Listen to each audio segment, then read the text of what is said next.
Greetings, ladies and gentlemen, noobs and pros. We are back. Welcome to NuubCast. This is Game 3 of the Intel Extreme Masters Round of 8 playoff between Moon and Squirtle. Moon, these men spawning in cross positions. Moon is the blue Zerg at the top right, and Squirtle the red Protoss in the bottom left. Shakuras Plateau in these positions is said to favor the Zerg player, giving free reign to very fast expand at the immediate natural and macro up as heavy as he like.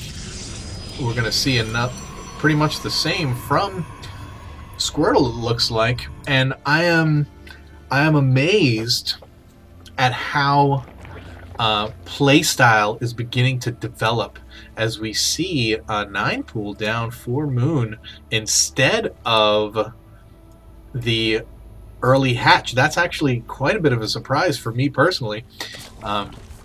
As I was about to say that I'm so surprised at how this playstyle is developing very recently for Protoss.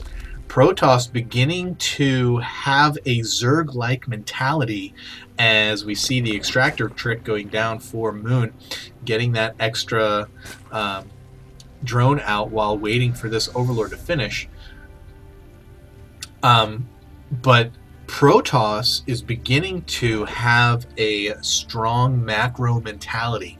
Not going for early pressure. 4-gate is starting to be phased out a little bit for this 3-gate expand or forge fast expand early openings, and the Protoss players are beginning to now, as you know, as StarCraft 2 begins to enter what we can call the toddler stage. It's been in infancy for the last year, and people are beginning to understand and see that it's not all that different from Brood War in the sense of how the best way perhaps to play this game is. And we are going to see the cannon and the gate go down, and a second gate, which, like, it does not, the gates are going to hold off these Lings for a little while, and this cannon is going to be able to finish. We're going to have to see if Squirtle's going to have to pop down another gateway just to hold this off.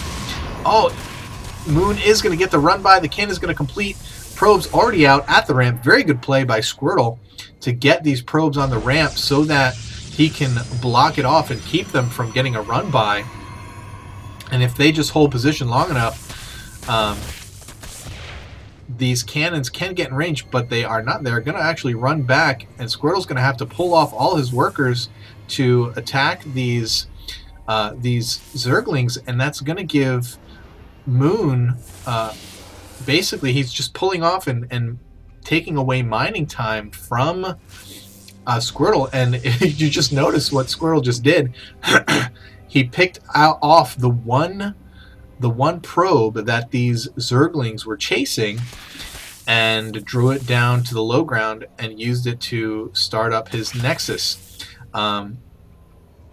So he's still able to get his macro game on. He is losing some mining time from these probes being pulled off, and it's fun. It's just interesting to watch him dance. The probes are chasing the Zergs, and the Zergs are just microing around and taking advantage of the just lack of mining time.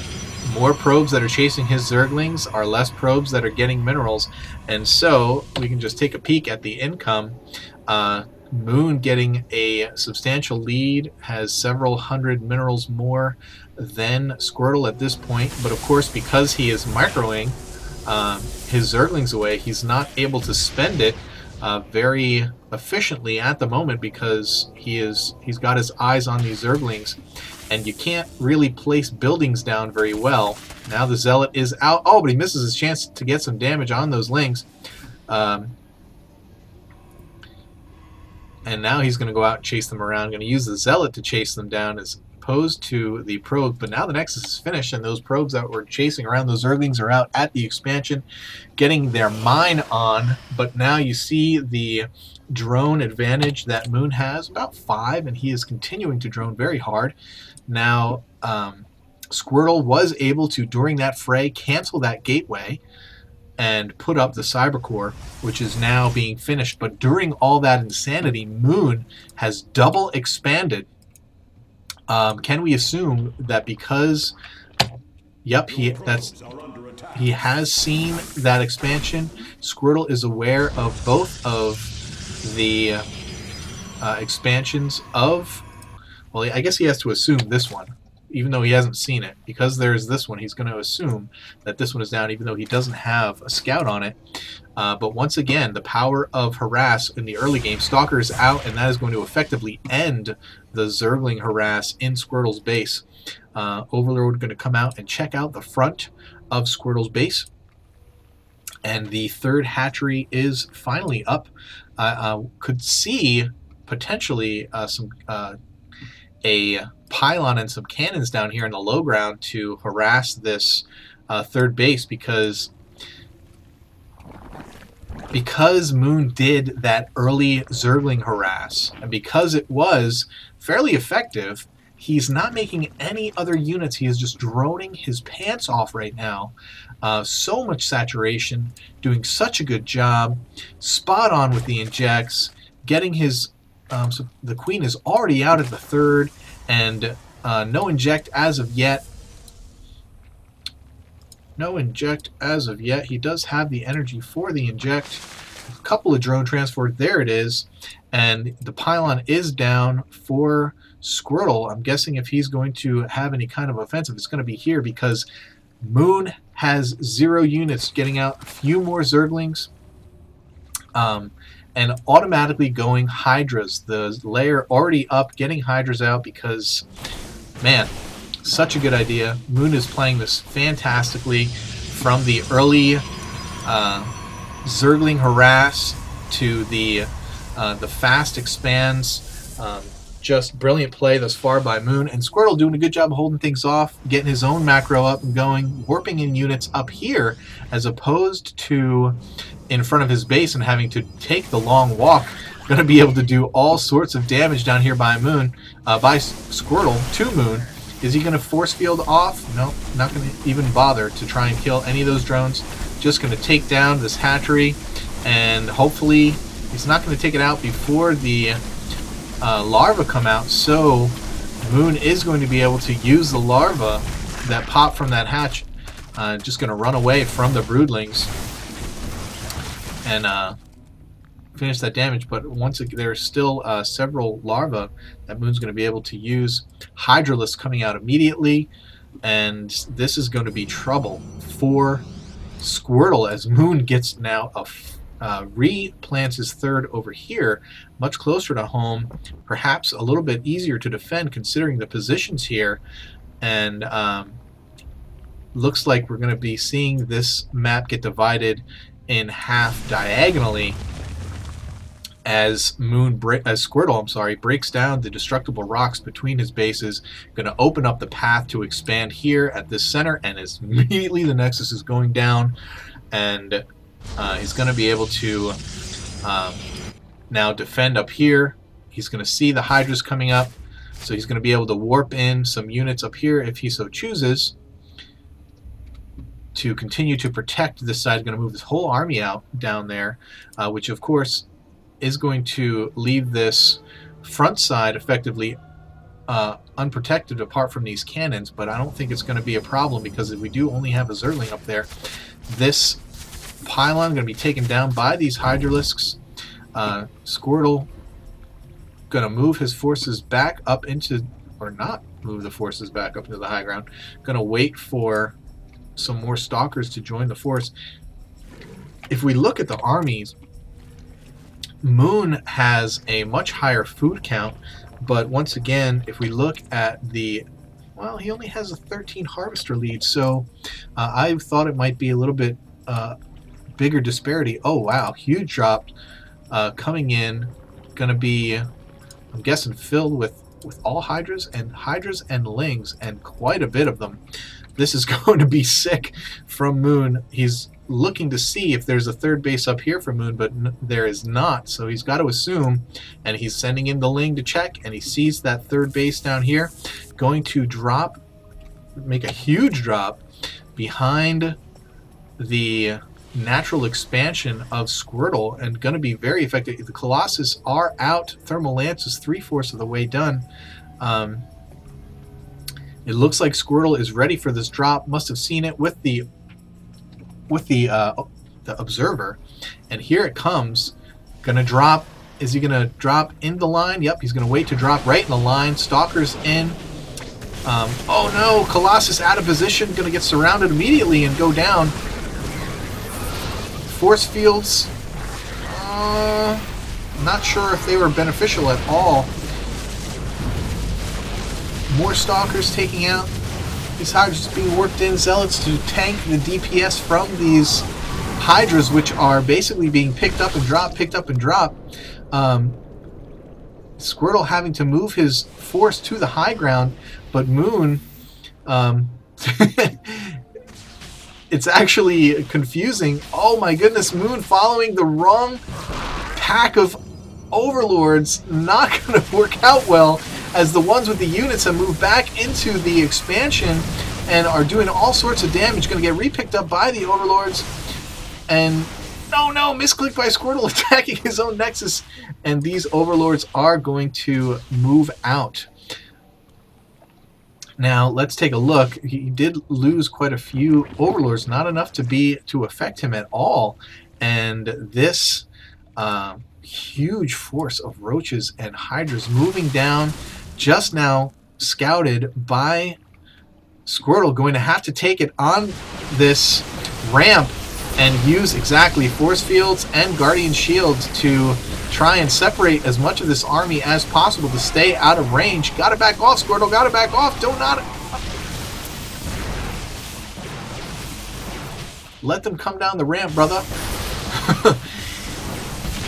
Alright, getting to take out some more units. Squirtle doing a decent job of holding off. Now we're going to see Corruptors come out for Moon to help with those Colossus. Moving without the rest of the army, not a good idea, because there are enough Stalkers to take them down. It must just be a miss-rally by Moon at this point. Squirtle looks like he is getting back and evening things out, or not, because oh my goodness, there is a 50 food differential now between these two armies. Lots of Corruptors. Could it be another overreaction though? Because there is only 2 Colossus on the field, and I'm guessing that much of that difference in food is going to be those Corruptors. Can he take out another Overlord? Nope, not enough range by those Stalkers. And we see these are 2 food each, and there are 11 of them, so that is 22 food, and that is, doesn't make up the full difference, but that takes it from 50 food to 22 food. And if they don't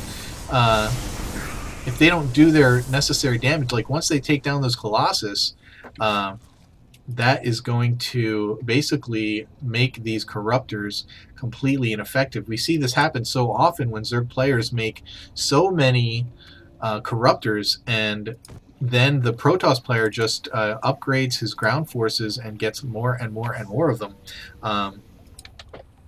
And the Corruptors become absolutely ineffective, and then they just become wasted food. And the Zerg player is not able to macro up and re-up and max out his army. But Moon is doing so well, getting has so much minerals that he is just macroing up all sorts of... Oh! There was another drop. Oh, forgive me, I missed the drop in the base. He was able to take out this natural expansion. Yapping my way around too much, talking too much. But going to be transferring, and now Moon attacking on different fronts, trying to split up the Protoss army. As opposed, now Squirtle does not have the economy, nowhere close to the economy that Moon has, and so he does not have the money. I mean, look, Moon has 3,000 minerals and 1,000 gas. Just a commanding lead. We do have Blink, level 2, down for the Protoss player, and attack and armor upgrades going down for Zerg as well. These overlords, which are probably the original overlords from the original attacks, coming out to do some more damage, looking to drop yet again. Squirtle going to have to do something soon to equalize this army. We have some hallucinations going down, so lots of Colossus, more than obviously than what it looks like to Moon. Squirtle actually only has 4 Colossus on the field, but because of the hallucinations, obviously looks like more. He did lose several Corruptors and is making 14 more. 15 more. See, this is, once again, this is how you do it. This is how you, this is a great use of hallucination by Squirtle, able to fake out the Zerg player into thinking he has much more Colossus than he actually does, forcing him to make, now he's making even more Corruptors. Do not like this play at all. Oh, maybe this is the same group. Nope, we do have 16, 18, 19 Corruptors on the field. If Squirtle has just done, I think, what he needed to do to get back into this game. You see that? There is 40 food in Moon's army that, after these Colossus are dead, are going to be absolutely useless. Very good, very nice play by Squirtle. Probably doesn't want to engage on this ramp. Not a terrible... Now the Corruptors just moving in all by themselves, perhaps. I wouldn't even bother with that, frankly.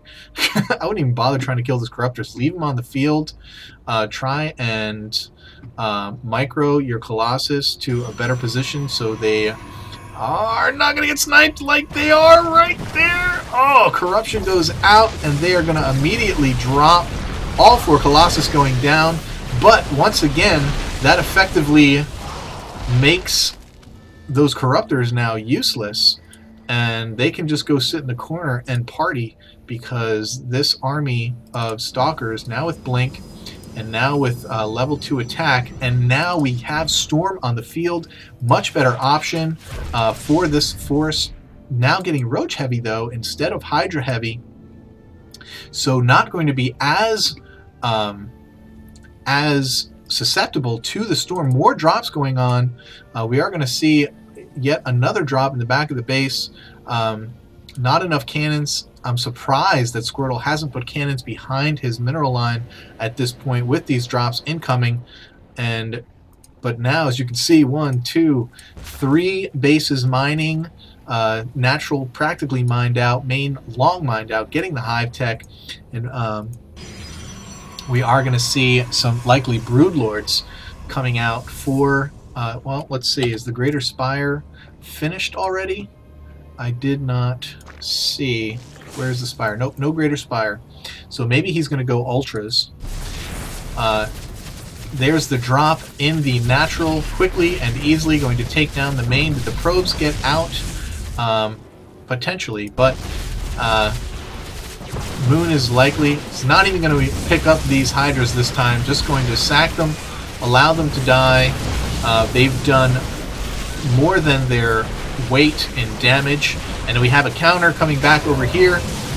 Several Storms, though, going to soften up this army, and here comes the Stalkers from behind, an Archon, but it's not going to be enough. And but Moon is not pressing the attack here at the 4th base of Squirtle, and just going to be happy to take down the units.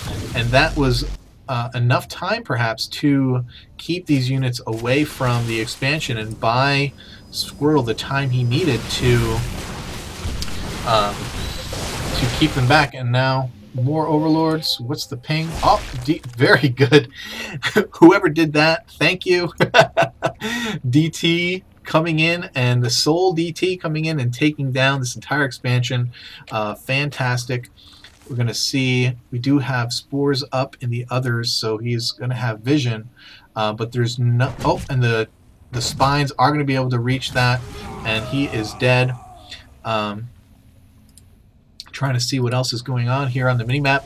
More overlords being saddled up and sent out now. Spines going down. Great idea for the Zerg player. Once you are maxed, you make a ton of spine crawlers so that you're not just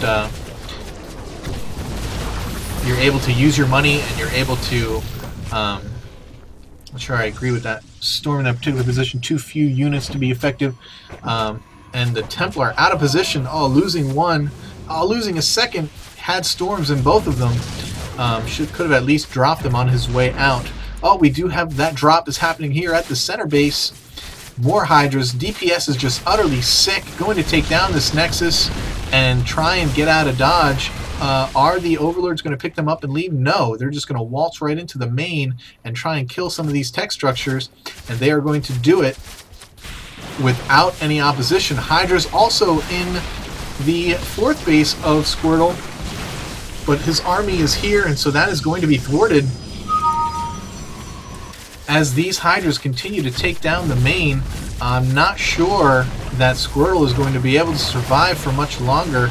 The economy is just, the disparity is too great, and even though he's doing a great job trying to defend, he is about to lose all his tech. The DT is going down, can't make Colossus, main Nexus falling. All he has left to make is Templars, but he is rebuilding. And but I think at this point, most of this is going to be throwaway for Moon. At this point, he probably wants his Corruptors to die, so just so that he can re-up, because he has so many of them. And now Squirtle's army is all ground forces almost, and now he can't make Colossus. So those Corruptors going down is actually welcome to Moon, I'm sure. And as Squirtle's final forces die, I don't see how he can maintain. He has one base, literally one base. He's got 2 gates, 3 gates, 4 gateways, a couple Archons, and as soon as Moon macros gets his army back up, he's 150 food to 65. Squirtle in very bad shape, and this is going to be it, I'm sure. The final push by Moon. And Squirtle, who has basically played from behind the entire game, but done a very good job of playing from behind, going to have to give it up, just waiting now for the GG. I'm surprised that Moon hasn't already pushed. Where is his army? He does have it here. Actually, it's not very huge, and only 56 harvesters. Oh, here it is. The Hydralisks are going to come in from behind and take their slow walk, their slow creepless walk, and take down all the buildings along their way. And so it's just a matter of time now. Squirtle has to know that it's over. And but he is going to be valiant and fight it out to the end. As we look again at the army tab, a full 110 food advantage for Moon, and just getting bigger and bigger. Now with the pylons going down, Squirtle cannot hope to fight this off, though he is going to try. And he does have force fields going down. More gateways coming out. We do have the... he's going to try and make Templar Archives, I'm guessing, and try and get Storm again so he can do the maximum amount of damage against these Hydras as they try and attack. It's going to be two-pronged. It's going to come from both sides.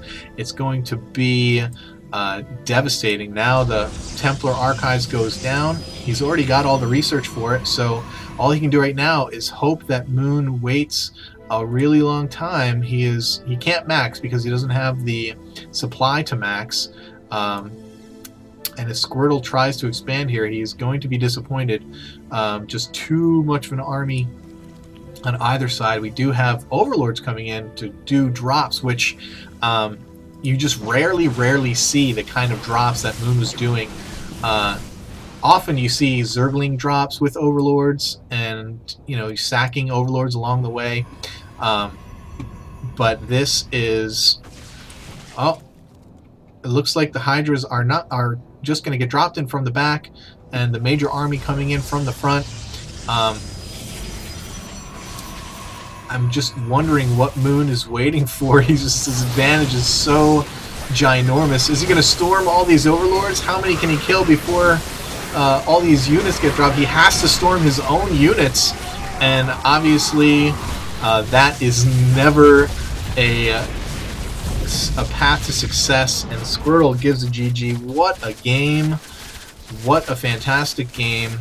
Squirtle valiantly fighting from behind the entire game, putting up an incredible fight.